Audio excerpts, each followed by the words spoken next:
Yes, bwana, kuna swali kubwa sana ambao watu wengi waga wanajiuliza, kanisa ni nini? Sometimes unaweza kuwa unaenda kanisani au unaweza kuwa umeshikilia neno kanisa afu hujui maana yake kanisa ni nini.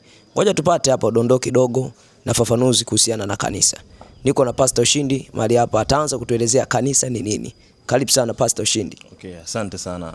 Cha kwanza, kanisa tunataka tujue kwamba maana yake asilia ya kanisa ni eklesia, ambayo inamaanisha watu wa au watu wa mwelekeo fulani. Kwa tunavyosema kwamba kanisa ni watu walioitwa wafuasi wa Kristo, inamaanisha kwamba ni wale watu ambao wameitwa kufata na mwenendo wao wa maisha kuenenda kama Kristo. Yes, bwana, kama ulivyosikia tafasiri ya kwanza ya kanisa.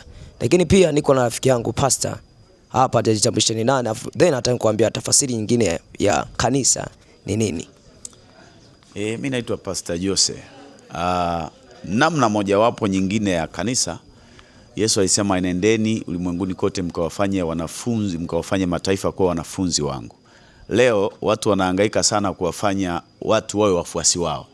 Hawawafanyi kuwa wafuasi wa Kristo. Kristo anatamani sana tuwafanye watu kuwa wafuasi wake, kuwa wamjue wewe wanafunzi wake, na si kuwa wafuasi wa watu ama madhehebu. Hilo ndio kanisa. Bwana, kama ulivyosikia tafasiri ya kwanza, kanisa ni watu walioitwa kwa kusudi ya kumfuata Kristo. Tafasiri ya pili, unaweza kuwa unaabudu aidha kwa prophet, kwa mtume, kwa mwalimu, kwa mchungaji, ukamfanya kuwa kanisa, hapo umekosea. Kwa kanisa hakikisha ni ukiwa na mindset ya kumfuata Kristo ndani ya maisha yako. Wewe ndio tafasiri ya kanisa. Tambua hilo. Kukaa kanisani sio tafasiri ya kwamba umefanyika kanisa. Kanisa ni mtu aliyemfuata Kristo. Kwa unaweza kuwa kanisani na hujamfuata Kristo, kwa uhesabiki kama kanisa. Na kumbuka kwa nyakati za mwisho Yesu atakuja kunyakua kanisa kwa mjumuiko wa dunia nzima. Je, utakuwa ni kanisa wewe au utakuwa ni mtembeaji katika kanisa? Mfuate Yesu Kristo ili uwe kanisa la Kristo.